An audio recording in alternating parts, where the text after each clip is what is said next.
Hello दोस्तों, नमस्कार। स्वागत है आप सभी का आपके अपने यूट्यूब चैनल संघर्ष पाठशाला में। आज मैं आपको वैद्युत द्विध्रुव एवं वैद्युत द्विध्रुव का आघूर्ण क्या होता है ये बताने जा रहा हूं दोस्तों। तो देखेंगे हम लोग। सबसे पहले देखेंगे कि वैद्युत द्विध्रुव होता क्या है।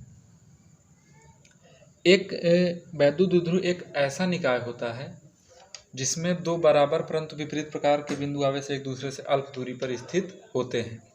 तो देखेंगे इसकी परिभाषा क्या होती है। वैद्युत द्विध्रुव वह निकाय है जिसमें दो बराबर परंतु विपरीत प्रकार के बिंदु आवेश एक दूसरे से अल्प दूरी पर स्थित होते हैं। ये चित्र बना है। चित्र में आप लोग देखेंगे कि ये वैद्युत द्विध्रुव है। यहाँ पे भाई देखिए कि -q है, ये +q है, और आपकी परिभाषा में क्या लिखा है, दो बराबर।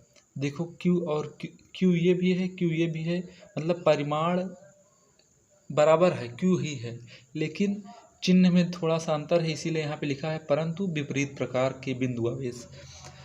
चिन्ह विपरीत होने के कारण यहाँ पे लिखा है परंतु विपरीत प्रकार के बिंदु आवेश एक दूसरे से अल्प दूरी पर स्थित होते हैं। ये टोटल दूरी इन दोनों के बीच की 2l मीटर होती है। यहाँ से यहाँ तक की दूरी l मीटर और यहाँ से यहाँ तक की दूरी l मीटर होती है भाई। ठीक है। तो वैद्युत द्विध्रुव की पहली चीज़ तो हम परिभाषा इस तरीके से बताएंगे कि एक ऐसा निकाय जिसमें दो बराबर परंतु विपरीत प्रकार के आवेश एक दूसरे से अल्प दूरी पर स्थित हों, उसे वैद्युत द्विध्रुव कहते हैं। ठीक है, इस तरीके से कह सकते हैं। और एक ये लिखा है परिभाषा, ऊपर पढ़ लीजिए आप, इसको अच्छे तरीके से देख लीजिए कि वैद्युत द्विध्रुव वह निकाय है जिसमें दो बराबर परंतु विपरीत प्रकार के बिंदु आवेश एक दूसरे से अल्प दूरी पर स्थित होते हैं। चित्र देखने के बाद आपको अच्छे से क्लियर हो जाएगा। मतलब ऐसा सिस्टम, ऐसा निकाय जिसमें दो बराबर परंतु विपरीत प्रकार के बिंदु आवेश एक दूसरे से अल्प दूरी पर स्थित होते हैं, वो वैद्युत द्विध्रुव कहलाता है। ठीक है भाई। वैद्युत द्विध्रुव वह निकाय है जिसमें दो बराबर परंतु विपरीत प्रकार के बिंदु आवेश एक दूसरे से अल्प दूरी पर स्थित होते हैं। अब आगे देखेंगे भाई हम लोग कि वैद्युत द्विध्रुव का आघूर्ण होता क्या है। किसी एक आवेश तथा दोनों आवेशों के बीच की अल्प दूरी के गुणनफल को वैद्युत द्विध्रुव का आघूर्ण कहते हैं। वैद्युत द्विध्रुव का आघूर्ण कहते हैं। इसे p से प्रदर्शित करते हैं। अब बात एक समझेंगे भाई, थोड़ा सा यह देखिए कि एक आवेश मतलब -q या +q, कोई भी एक आवेश और दोनों आवेशों के बीच की दूरी के गुणनफल के, यानी दोनों आवेशों के बीच की दूरी क्या है, 2l मीटर है। तो यहाँ पे देखिए आप लोग, एक आवेश है और दोनों आवेशों के बीच की दूरी है, इन दोनों को गुणा कर दिए तो क्या आ गया, 2ql। यानी एक आवेश और दोनों आवेशों के बीच की दूरी के गुणनफल को वैद्युत द्विध्रुव का आघूर्ण कहते हैं। इसे p से प्रदर्शित करते हैं, इसलिए p बराबर q गुणा 2l बराबर 2ql, यानी 2ql वैद्युत द्विध्रुव का आघूर्ण होता है। p बराबर 2ql, ये चीज़ जो है ये वैद्युत द्विध्रुव का आघूर्ण होता है। कहीं पे अगर 2ql आएगी, जैसे प्रूविंग वगैरह आगे हम लोग करेंगे, अच्छी स्थिति निरक्षी स्थिति में वैद्युत द्विध्रुव के कारण वैद्युत क्षेत्र की तीव्रता वगैरह, तो वहाँ पे यूज करेंगे, तो वहाँ पे आपको वैद्युत द्विध्रुव आघूर्ण का मतलब समझ में आएगा कि जहाँ पे 2ql होता है वहाँ पे हम लोग p का यूज कर सकते हैं। तो वैद्युत द्विध्रुव का आघूर्ण यही होता है भाई कि एक आवेश गुणा इन दोनों के बीच की जो डिस्टेंस है, एक आवेश गुणा इन दोनों के बीच की जो डिस्टेंस है 2l मीटर, तो 2ql ये हो गया। यही होता है p बराबर 2ql, ये वैद्युत द्विध्रुव का आघूर्ण होता है भाई। एक बार हम लोग फिर से देखेंगे, फिर आपको मैं इसकी राशि वगैरह सारी सब कुछ बताऊंगा। कि सबसे पहले देखेंगे कि वैद्युत द्विध्रुव सिस्टम क्या होता है। ये एक ऐसा सिस्टम है, ये एक ऐसा निकाय है, वैद्युत द्विध्रुव वह निकाय है जिसमें दो बराबर परंतु विपरीत प्रकार के बिंदु आवेश एक दूसरे से अल्प दूरी पर स्थित होते हैं।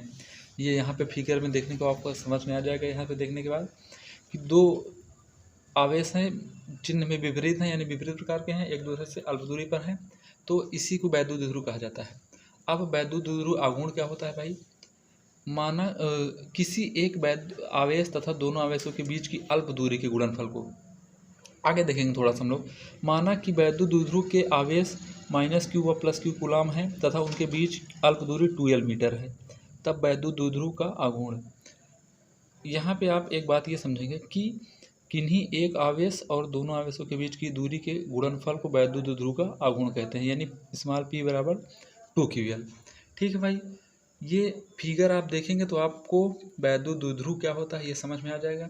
फिर एक आवेश और दोनों आवेशों के बीच की दूरी का जब गुणा कर देंगे तो आपको जो मिलेगा वो वैद्युत द्विध्रुव का आघूर्ण मिल जाएगा, यानी p बराबर q गुणा 2l। अब ये जो राशि होती है, हम लोग राशि देखेंगे भाई, ये राशि होती है सदिश राशि, ये राशि होती है सदिश राशि, ये सदिश राशि है। दूसरी चीज़ इसका मात्रक देखेंगे, इसका मात्रक क्या होता है, मात्रक देखेंगे तो यहाँ पे लिखा है देखिए 2ql, यहीं से मात्रक निकलेगा। 2ql लिखा है, 2 का कोई मात्रक होता नहीं, q का मतलब आवेश, इसका मात्रक हो जाएगा कूलाम, इसका मात्रक हो जाएगा कूलाम। और यल देखिए, यहाँ पे यल देखिए, ये एक डिस्टेंस है, दूरी है, यानी इसका मात्रक हो जाएगा मीटर। तो इसका जो मात्रक हुआ वैद्युत द्विध्रुव आघूर्ण का वो हो गया कूलाम मीटर। 2 नंबर है भाई, इसका कोई मात्रक होगा ना, क्यू आवेश है, आवेश का मात्रक कूलाम होता है, यल डिस्टेंस है, इसकी मात्रक इसका मीटर होगा, कूलाम मीटर। इसकी बीमा हम लोग देखेंगे, ऐसे यहीं से निकालेंगे। 2 की बीमा कुछ होगी होती नहीं है नंबर की, क्यू आवेश है, इसकी बीमा हो जाएगी भाई 80, और इस यल की बीमा हो जाएगी कैपिटल एल। तो ये होगा LTA, इसकी जो बीमा हो जाएगी LTA होगी। ठीक है भाई, तो इस तरीके से हम लोग सब कुछ निकालेंगे इसका। बात समझ में आ रही है। यहाँ पे एक क्वेश्चन और बन सकता है, जैसे इसकी दिशा से संबंधित, इसकी दिशा से संबंधित अगर यहाँ पे एक प्रश्न बनता है तो आपको मैं बता रहा हूँ उसको कैसे करना है। ये बीमा समझ में आ गई होगी, मात्रक भी समझ में आ गया होगा, राशि ये सदिश राशि है भाई। देखो ये QL जो है यहीं से निकला है मात्रक और यहीं से निकली है बीमा। ठीक है भाई।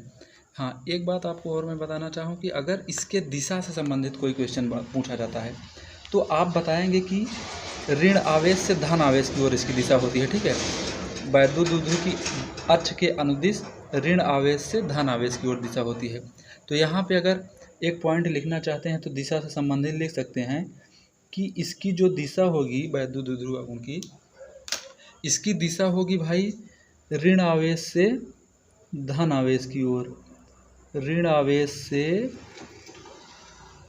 यहाँ से होगी ऋण आवेश से धन आवेश की ओर, ऋण आवेश से धन आवेश की ओर, ये दिशा से संबंधित है भाई। ठीक है, तो दिशा पूछी जाएगी तो आप इसको बता देंगे कि ऋण आवेश से धन आवेश की ओर इसकी दिशा होती है, जैसा कि यहाँ चित्र में आपको दिख भी रहा है ये। ठीक है, ऋण आवेश से धन आवेश की ओर इसकी दिशा होती है। ठीक है भाई, वीडियो देखने के लिए बहुत बहुत धन्यवाद। वीडियो अच्छा लगा हो तो लाइक कीजिए और हमारे चैनल को सब्सक्राइब कीजिए। मिलते हैं हम लोग नेक्स्ट वीडियो में।